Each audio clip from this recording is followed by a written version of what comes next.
Hello, welcome to the show. We have Jeff Ali. He's a music composer, and he's from jeffali.com. Hello, Jeff. Hello, Evan. How are you? Good. How about yourself? Great. Welcome to the show. Thank you. Hi, so tell us about yourself, and what are the kind of things that you do? I work with a lot of music and sound. I create sound for theater, create sound for film. I do live events where I'm creating sound for dance, theater, dance. Also, a practice known as contact improv, which is primarily a free-form exploration of body weight sharing and just basically getting to know your body in the form and within the context of dance. So I play and perform music for dancers who are practicing. It's not really a performance per se, and it's not a performance on their part either. It's their practice. Okay. And generally that practice is done without music, but a lot of the groups that do it, they do it every week, different places around LA. And usually once a month or once every couple months, they want live music. And I'm one of their kind of go-to composer musicians that they like to call and invite. So Cool. Is that kind of like what people do with yoga, where there's a guy on his back, and you have like the girl yoga person on top, and he uses his legs to propel her. Is that kind of the same thing, or is it different? it's actually, it would be very similar. Something like that could happen in contact improv, where two dancers decide to work together in that capacity.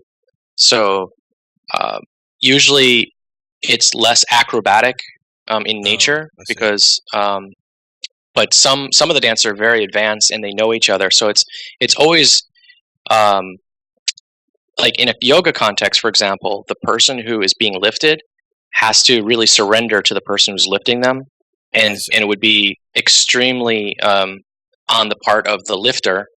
That'd be the guy on his back, for example. In your example, he would be responsible for not dropping that person.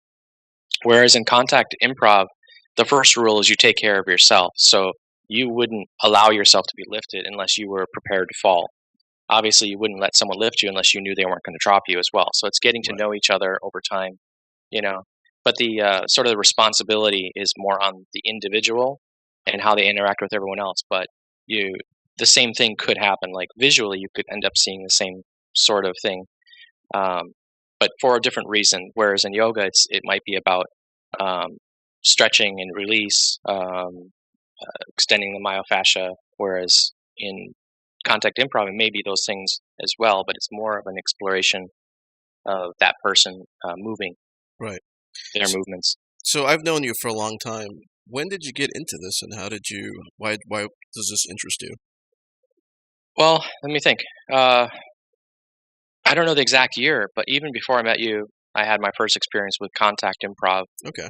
and I didn't know what it was. It was just I had been, um, I had a lot of different, I guess, say niches of friends, who were interested in all different kinds of topics. And one group of my friends happened to be a dance group who were really into yoga, meditation, and we'd end up going to things like qigong sessions and meditations, and just kind of like whenever I was free and they happened to call me up, there was a group that I hang out with, and they were really into dance. I wasn't really into dance, but one night we ended up at a contact jam, and I participated, and it was a lot of fun. And I would happen to be with people I trusted, so hey, it was great. And we jammed some music, we did the thing, and that was just a memory for many, many years. And fast forward, decade or maybe more, I don't know, a long time. When I came out to LA, I uh, met up with a guy. He goes by Mystic Pete. He's a radio DJ. And he's also a really wonderful musician, cellist who does live looping, similar to what I do. And I had been kind of nudging him, hey, let's get together and do something. And then he said, I think there's something you might want to check out. And so he brought me to play with him at a contact jam in Santa Monica. And that opened me up to the local people here who were doing contact improv. And he just had a sense that I'd be a good fit for it. He actually basically gave me the gig. He introduced me, and then every time that he got called, he'd actually have me go with him until eventually they just started calling me directly and having me go and play for them. And so years later, I'm being asked like, so when was the first time you did this? And I'm thinking, well, it was either last month, or 2 months before, whatever, and or it was many many years ago. And then I realized, it had sort of come full circle in this interesting, facility. But even in the middle, I've been working with sound. You could call it healing sounds, for meditation, for yoga. And so this is kind of an evolution, I'd say, in my own uh, interaction with people in a live setting where they're not just an audience, but they're actively participating. And I take cues from them in a sense. I see how the energy is flowing through the room. I see how much activity is happening, and I play music accordingly, either to bring it up or bring it down or speed it up or slow it down. And I find that very rewarding because creatively, I'm just spending like two straight just creating music from scratch, Right. right in that moment, mixing it, recording it, blending it, performing it. Yeah. So ever since I've known you, I know you've always been into music, and I've recently started reading a book by a man called Dr. Lipton. I don't know if you're familiar with him. A little bit familiar. Yeah, so what's interesting, it reminds me of, I always wanted to ask you this question after I finished reading his book or I finished watching his videos. He makes this connection between vibration and the way that cells work, and the epigenetics and genes and how they turn off and on based on the receptors that we have in our cells. And what do you think about that connection between music and life and the material world and all that kind of stuff? Do you have any insight on that? Yeah, I think he's onto something for sure. Um, there's, I feel like it goes so deep. There's so many layers and levels. It's like a cosmic onion that you just want to keep on peeling and Right. seeing where it leads to. Um, for example, if you walk into a room and there's no music playing, um, you still feel the vibe of the room based on the presence of whoever's there or whoever's not there, or whoever may have recently been there. Right. It's almost like our energetically we're broadcasting these frequencies, and some of those frequencies feel good and some don't feel so good. Right. Some things we resonate with us like in an energetic way, and some things make us sleepy, for example. And all those things could be good and bad. It could be things to challenge us or things to calm us down when we need to. And music is, can be on a very superficial, like, obviously if you have like a pump and dance beat, it's going to make you kind of move. Right. And then you have something that's more like languid, maybe sorrowful sounding, so those are sort of the extremes where you have this just pure energy of the heart radiating magnetically and filling a room even after the person's left, versus just very physical based, the vibrations of the music that's happening. And somewhere in between there's a whole vast universe where you can explore, how it, like what you mentioned with Dr. Lipton, like how it affects us on an epigenetic level. So if music puts us into a good mood, you know, does that promote healing? If music allows us to relax, does that promote healing? And I say yes, um, because it's something that's known throughout culture that deep relaxation is part of healing, part of the whole process of healing. It's less the medicines that we give somebody for the supposed ailment versus being able to make that person comfortable and relaxed and feel that they're in good hands. Often, you go see a doctor. I don't know if you've had this experience, but that doctor can just be a regular doctor, but by going to them and them saying, "Yeah, it's okay," all of a sudden you start feeling better. I've actually had the experience where I go to a doctor and I'm in the waiting room and I already start feeling better. Actually, Dr. Lipton uses that exact example in one of his talks, but in reverse. In other words, Oh, the doctor says to the patient, "You have cancer and you have 30 days to live." And the patient believes it and actually dies within that time. And so he makes a connection between what we believe in our thoughts and what we actually manifest in reality. And so by yeah. using, And the power of that doctor, right. right? The power that he has with his words, Well, whatever not he only that, chooses to his say. authority by using the white lab coat and the Hmm. perceived authority and all that put together with his words kind of sends a message to the patient that they have a limited time to live and they believe it, and they manifest that reality. And in a way, words are sound, and through these sounds manifest the realities of other people through the communication of them. Yeah. I mean, you can go to like Tesla or Einstein or many other, big thinkers of the past few centuries and all the way back to Pythagoras, and they basically everything is vibration. So, Right. and language is, I don't know, if codification is the right word, but it's a symbolic form of those vibrations. And although the specific sound relation to creation may have changed over time, the meaning is still it's part of our collective understanding that up means that way and Right. down means that way. So even if maybe in the maybe there's a sound for up, like, well, I'm not even going to try to make one, but Right. maybe in an older language, like one of the original languages, maybe the sound that we made for up really created the essence of up Right. or down, and over the years. But I think humans, uh, we adapt to, even though the language may have changed and been subverted even intentionally, you know, um, just hidden words. Right. People like to point out things like dis-ease, disease, and you Oh, know, wow. I never thought of it that way. yeah, there's a lot of those uh, where we're just saying things, and but yet we don't necessarily connect the two together um, consciously. So Right. we're being kind of bombarded, you could say, on a subconscious level by so many things that are surrounding us, and Right. And add to that the additional layer of how words can be co-opted and the meaning of them changed over time to mean something else. yeah, totally. Uh, government, Right. government, governing of the mind.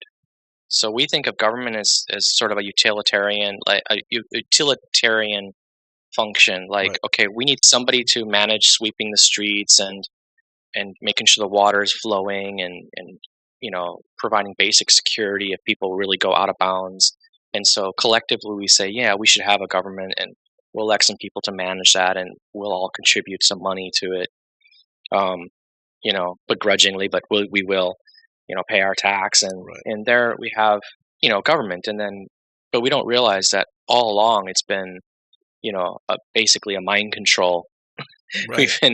We've been giving into the notion that government is good, and I'm not anti-government per se. It's just I think people need to be aware of what it is. It is. Right. Yeah, that's why I think it's very important to, you know, routinely check the definition of words on your own in a way where you're up to date with what they actually mean. Because well, like you said, what government means really is like the government of the minds. But people have a different perception of the government based on how they interface with them. For example, if you're a person who's going to get a welfare check, your relationship to that word is very different from a person who actually works in the government, to a person who's actually works for the government even. And so it's definitely I think that's actually a really perfect example of what you said. We have to see how how words change. The meaning right, of them is being changed and manipulated. Because I think whether you're receiving welfare check or whether you're just a person in society who knows they exist and going out to other people, I think even if you really believe in social welfare in the way that it's managed, even if you're really for it, I think you still have a negative connotation about the word itself. right, Um, when that word should actually be always a positive message, like welfare.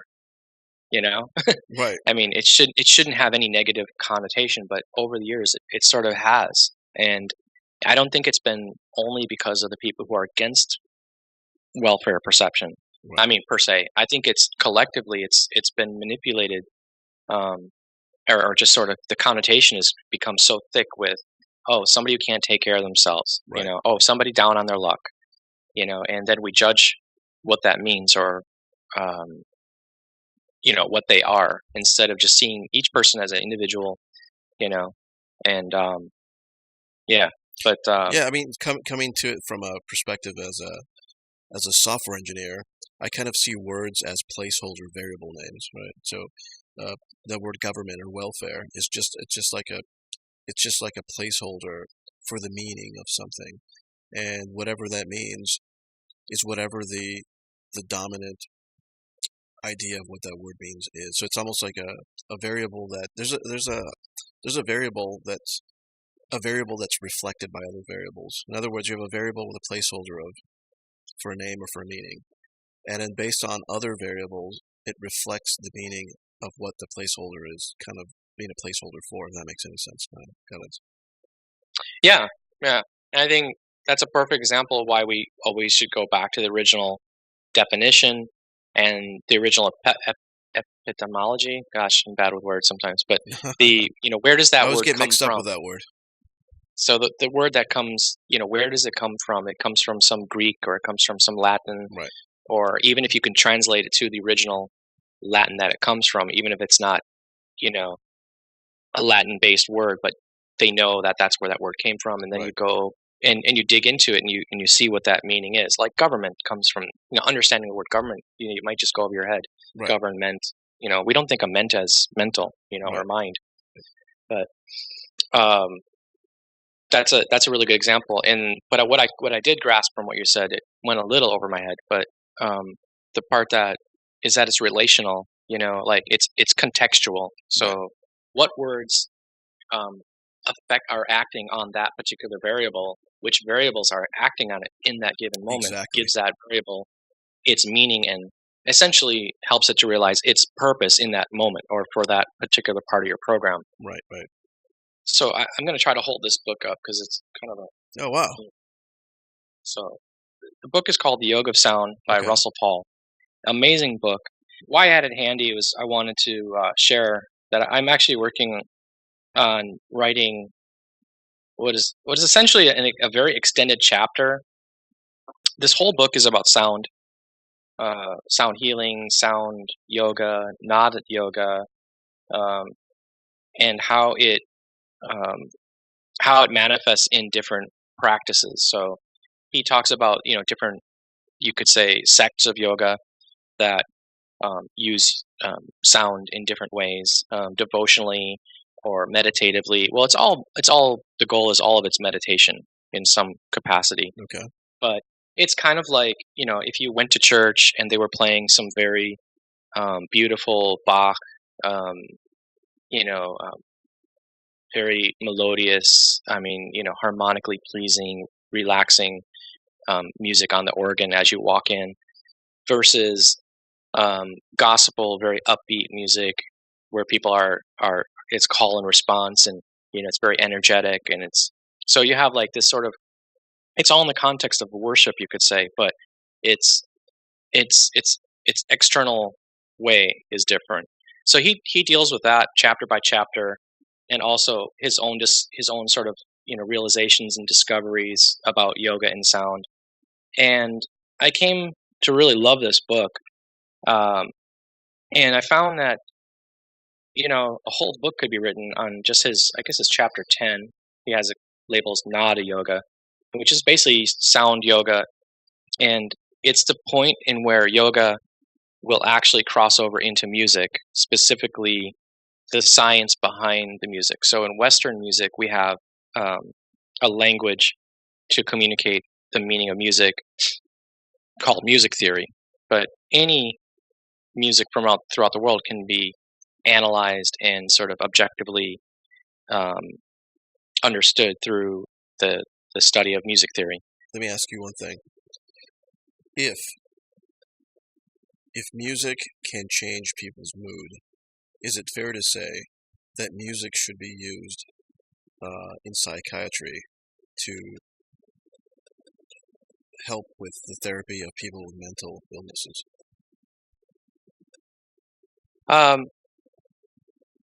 Yes, I think I could be wrong, but I think you mean like psychology. Right.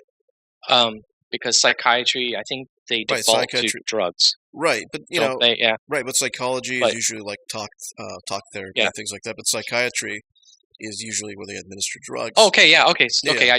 Okay, good, So- yeah. Okay, then so- I yeah, so- understand your question. Right. I just want to it'd make sure be that's what you're asking. right. So it'd be a Yeah. tool in a psychiatrist's armor other than drugs to use like Oh, music. then absolutely, Right. yeah, absolutely.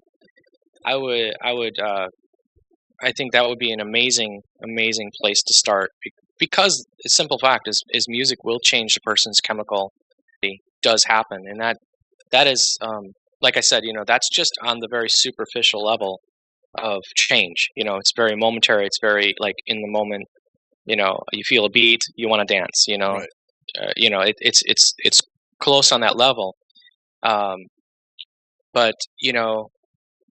instead of only relying on drug, if they could find a way to use music to minimize that, that would be terrific. And I'm sure they could still get lots of research dollars for that as an experiment. What sort of sounds and what sort of frequencies, what combinations of frequencies, what patterns, tempos, rhythms, atempo, things that are memorable versus things that are not memorable. Right. All of these things, I think, affect us on a psychological, emotional level. Yeah, totally. There is a type of music that I don't particularly wish I liked, but for some reason it has a psychological effect on me. A lot of people that love this kind of music cringe when I tell them I like this kind of music, only for its utilitarian usage of relaxing me and putting me in a really good mood. And it's smooth jazz. Real I know, see, you laughed. Lots of jazz people, cringe at the idea that I would ever listen to smooth jazz. And I wish I did not like smooth jazz because it's not cool. It's not trendy. It's not cool. Sometimes we all want to be cool. But I put it in my house when I'm alone in a private setting. I actually play smooth jazz, and it makes me feel really good. Well, smooth jazz should make you feel good because there's all the right elements are there. The attention to detail in the production, in terms of making sounds have a clarity to them, right, which kind of goes through your environment and energizes you. The attention on uplifting melodic phrasing, right, uplifting like rhythmic phrasing. Scales. Yeah, there's lots of other modes besides the major that they'll use in smooth jazz, but it tends to not be dark music. What is a scale used for smooth jazz? Like Phrygian scale? Or? Mixolydian and Lydian are very popular. Dorian is in a lot of things. They'll often shift between a Mixolydian and then to Dorian. But smooth jazz is sometimes not as it's modal in a sense that it's kind of stays within a key and it just sort of modulates here and there. Right. Whereas bebop or something more from that tradition, it's like it's constantly changing. And I actually chuckled when you first said it, not because of what you thought I was chuckling. I was thinking of like how Miles Davis was like cool jazz, right? And his stuff was essentially like the beginnings. I know people want to hang me up for this, but it's like he was the beginnings of that notion of almost I want to say pop, a more pop sound in a way, right? With some of his works, that doesn't take anything away from his artistry, in terms of like how deep he was always thinking musically, right? But I think a lot of people who went that route probably, they probably listened to Kinda Blue a lot. I mean, that was my jazz album go-to for the longest time because I could understand it musically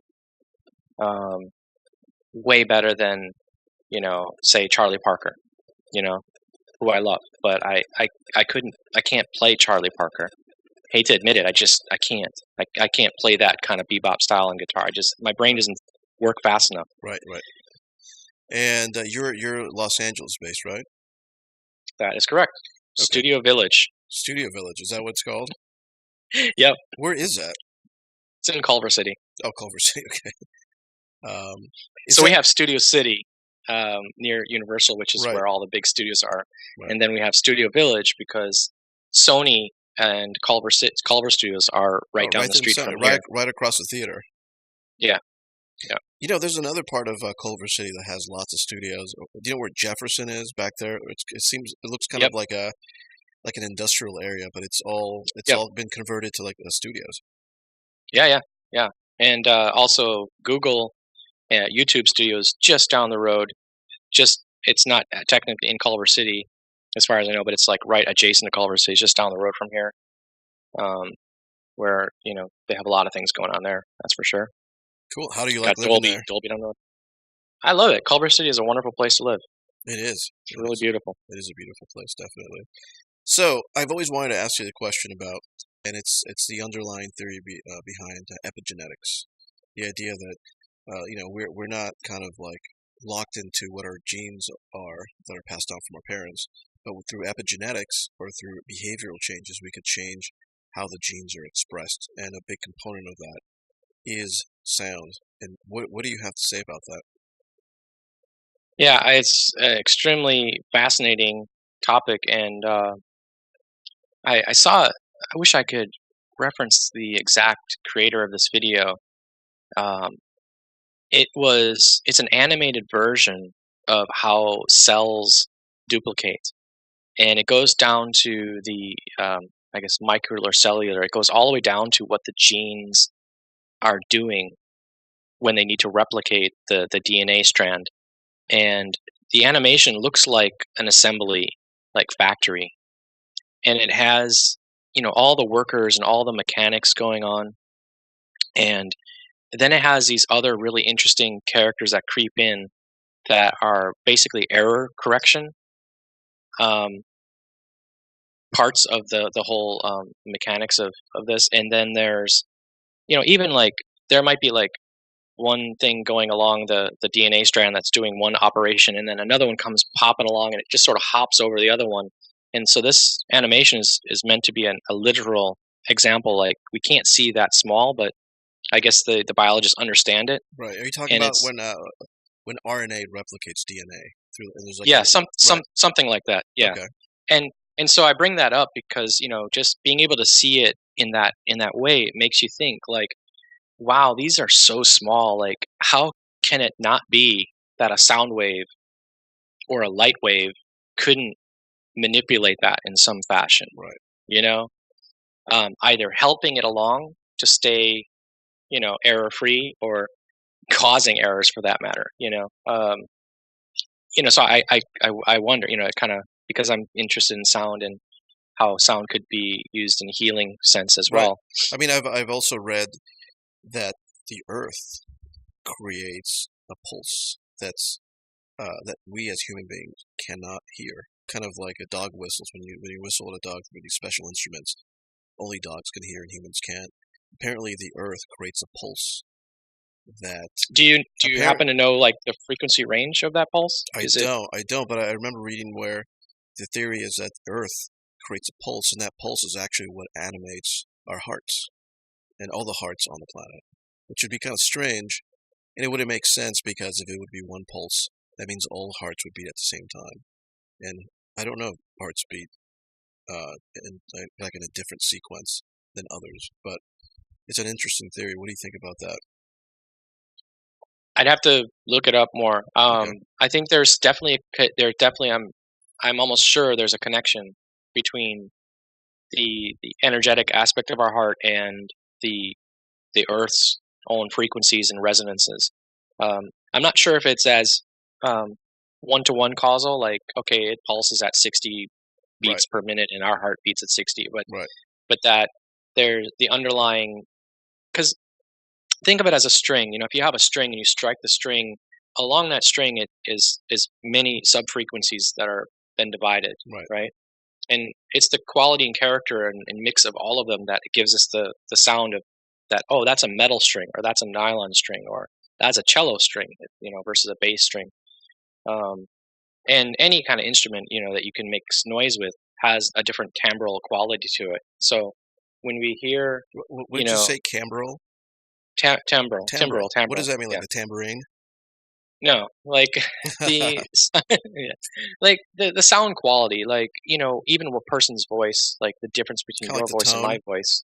Yeah, Okay. the The tonal. It's like the mixture of tones. So within your voice, you have many tones, Right. but with where there's certain frequencies that might spike. If you were looking at a little graph of EQ, you'd see like maybe yours has a little more in this range and mine has more in this range, and somebody else might be more in this. Right. You know, even though we're saying the same words, we still there's that little bit of character, and so each instrument has that. And I think I got off track a little bit from Oh, I was just answering asking the what that question. word meant because uh, I've never heard that word before. Yeah, so we were talking about how each string has a different Oh, right. vibrate, yeah, Okay. and how it wouldn't be a one-to-one to the earth, but Right. maybe there could be something like So that. yeah, and so what I was getting at then is the next is I guess the mechanical resonance of, for example, if you had a guitar and you have that string and you pluck it, the guitar kind of resonates. I mean, the guitar does resonate. It Right, doesn't kind of resonate. It right. resonates, and based on the wood, mainly the. Well, I'm holding it this way as if I took a guitar and flipped it Okay, up towards you. But like the front part that's facing the audience per se, that's called a soundboard, and that's made of thin wood. It's designed a certain way so that when you strike the strings, it vibrates, right. and then it is what projects the sound out, so you can hear the strings. The strings are barely audible, but what comes out is a combination of the strings resonating and the wood resonating, and So, together. So what I'm saying is like you have like our heart resonating and the earth resonating, and then the interference between them creates something. right, so it's almost like the earth is a soundboard, and when the sound's projected, the strings of billions of hearts around the planet are chime in a way. That's beautiful and poetic. Thank I'd you. almost have said it. I would have almost said it the opposite. You know, and I think that you both can be true. Is that it's yeah, but I think yeah, that's really cool. Thanks. Yeah, but that's kind of like the visual I got when you mentioned it that way and you put it together that way. And yes, Because the main strings, right, is the earth. We right, don't really hear it right, until it gets projected out right, through us. right, Yeah. right, exactly. Yeah, so and so that's the is that the same thing that I believe that string theorists talk about how reality is the fiber of reality is really a series and a combination of different strings and sound vibrations. I think string theory and sound vibration must have some relationship. I don't know where they cross over, except that I once had a very funny argument with a friend. I said, "Sound and light are the same thing, basically." And he argued, "No, that's not true." And I kept giving him the analogy. Well, if you slow light down enough, the frequencies eventually it's going to be going so slow it'll be sound. And he's like, "Oh no, it just doesn't work that way." You know. But Right. the funny thing is fast forward about a decade after we had this conversation, and many leading physicists use a very similar analogy to describe the continuum between sound and what's audible and what's visual, crossing over. Right. And I'm still kind of oversimplifying it, but my point being is that there's a connection, and there's a connection between the two. It's no I'd say there's no accident that they both rely on frequency in the form of vibration happening, within the realm of time and space Right. that causes everything we see and hear and feel and touch to to be noticeable to us. Right. It's like if something wasn't moving, we wouldn't be able to see it. Right. We wouldn't be able to feel it. So it literally wouldn't exist. I think in the quantum or the string theory realm, you could say like if it's not moving, it doesn't exist. Like Right. In a way, it kind of adds like if we come to know that sounds are so powerful and they are factors in the building blocks of creating reality, then words are important that we speak, that we utter. Words that we utter to others are very important because they actually have a destructive and creative uh, power to them. And what do you think about that? yeah, absolutely. I I would say even knowing that it's so easy to say something that doesn't need to be said. I think there's that, hear no evil, see no evil, like speak no evil, right? There's these kind of concepts, right? Right. But like when you filter what you're going to say through sort of the, is it necessary? is it kind, right? Um, there's less to say, you know. It's because then you're like, well, is it necessary? Right. You know, Exactly. but at least is it kind? And I think even if you're dealing with a really good friend, it's always good to really be conscious of what you say to them because they're open up. They're completely opened up to you. Like a Their heart is receptor. complete. Right. Yeah, they're like ready to receive whatever you say, and no matter how you phrase it, if you're not really with a lot of care, and I don't mean being afraid while you're saying it, but careful, really full of care, you can deliver a message that might seem harsh otherwise, Right. that helps them, shifts them into another place. But the whole mechanics of that, especially when we're dealing with people's subconscious, is we have so much stuff in our subconscious that we want to clear it out. We want to clear out our subconscious so we can be free. But the reality is, it gets filled up quicker than we can get rid of the stuff. Right. So if our best friends are throwing junk in there, on top of the other junk, you know, they're not helping, even though they want to help. But you know, I think our subconscious is incredibly powerful, Right. and something that I've always been interested in this topic of NLP. Oh, neuro-linguistic programming. Wow. But I haven't I haven't but heard I that haven't word in a long really time. studied it. I'm not a practitioner. I'm not I'm just a novice interest, sort of a window shopper Right. of NLP. Um, but that being said, um, I think as I go forward in life, I realize like, wow, like the first time I heard that word, I wish I had delved into it deeper because I think it forces you to understand your language Right. first and foremost. It forces you to work on yourself. It's kind of like people who are hypnotists or therapists. Um, they often get a chance to work on themselves a lot because if they're really conscious about what they're doing, if they're like, wow, I want to help people, Right. they want to learn how they operate. You know, if they're going to mess with somebody's mind, and I don't mean mess in a bad way, but if they're going to It be, could be NLP could definitely be used in a bad way. It's often been categorized under a dark yeah, psychology. yeah. And I think that's actually, see, that brings up a really good point. I think that's why I didn't mess with it because I felt that it was mostly used by people who were just trying to manipulate others to make more sales, or Right. or just sell something that really was unnecessary. It kind of goes to like, okay, great, I could make $1 bazillion doing XYZ, but is that really making the world better just Right. because? Right. Like, I mean, I'll be happier, but Right. you know, is that my highest calling? Right. Um, but I didn't realize that a lot of this is fun fact. I didn't realize the deep connection between hypnosis and NLP. I didn't realize the two were, almost, as far as practitioners of one or the other, that it's almost synonymous. Right. It maybe, you know, um, I knew they were related, but I didn't realize that most people who go into one or the other end up studying both. Right.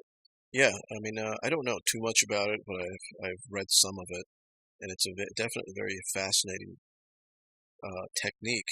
And the only reason it's fascinating to me is because it kind of like opens the hood and sheds a light onto how the brain absorbs information and how we interface with reality. That's in that aspect, it's very interesting. Yeah, I'm sure. I'm not sure. I'm just guessing, actually. Um, if you were to watch really, really good actors um, perform, you study them from an NLP point of view, I think you'd see um, that they just kind of intuitively know, Right. how to mesmerize, basically hypnotize the audience, draw them in. Right. You know, where are their cadences? How they do things, how they move. You know, Right. that they just It's know very how to do those theatrical. things. Right. It's very Yeah, theatrical. yeah.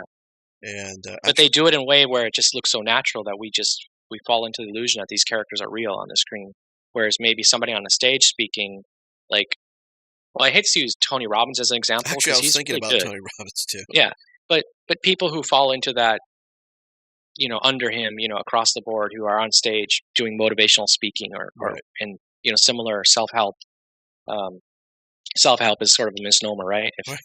What's a joke? You need self-help. Why would there be why am I going to read somebody else's book Yeah. if it's self-help? That self-help section. But anyway, self-improvement. Hey, like it's what else are you going to call it, right? But you can see the mechanics. Like some people, they will repeat, and if you watch the same music artist perform night after night, you'll see that the things that looked very spontaneous were often 100% staged. Right. From night to night. Right. And I'll re- the not audience of an yeah. NLP practitioner the first time around is not aware of that because it's the first time they've gotten hit with it in a way, Yeah. for lack of a better word. Yeah, and often even the second, third, fourth time they still aren't because they're essentially under that hypnotic. They're already attuned to what that person is, Right. or for lack of a better word, selling. What it Right. is that they're conveying. And they're okay with it. They if they come back a second time, it's not because they were hypnotized into coming back. They're coming back because they actually got value, and they went back into their life, whatever it is, and they're like, I'm going to go back to the next event this guy's doing because Right. Or I my mean, life is improving in some capacity.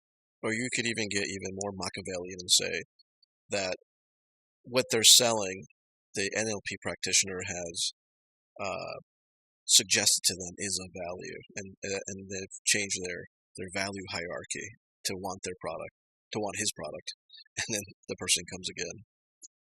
Oh, sure. I mean, yeah, that's absolutely happening. And I have many sub professions in what I do. I Yeah. do what's called sound healing. I work with yoga teachers on a it's sort of cyclical, but I've done literally hundreds of sound baths. Those are experiences where people are basically just laying out and just experiencing sound of gongs, singing bowls. They're not just actually taking a bath. It's like just a sound bath. Yeah, just the sound is immersing them, and so somebody coined the term sound bath for that.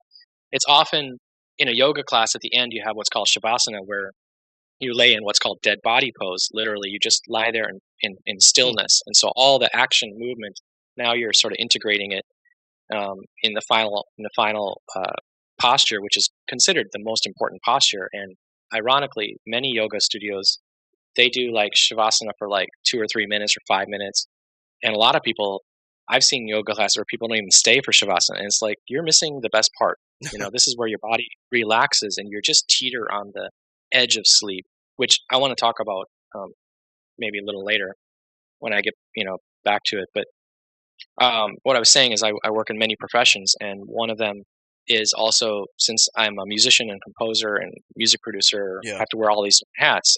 I've also learned quite a bit about stage, sound, lighting.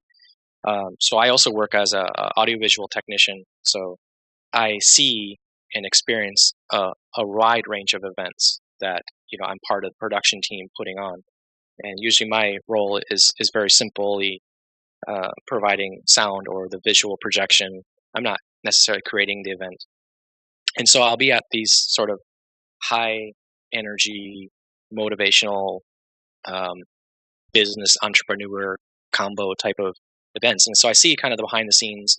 I see, the element of hype, I see, what's going on, so there's definitely that element. In the end, if somebody says, I really want to make more money in life, and they go to one of these events and then they start making more money, it's, it's because they're doing the right things. Exactly. And if going to that event helps them, then great. If going to that event is just putting them further into debt, then probably they're being taken advantage. And I wouldn't doubt if there's more of that. But that being said, the general feeling that I get is people who are selling positive messages seem to be genuine. Oh, definitely. I think the majority of the people out there, even if somebody wants to critique it as snake oil or whatever, I think that generally Those are the most of the pessimists.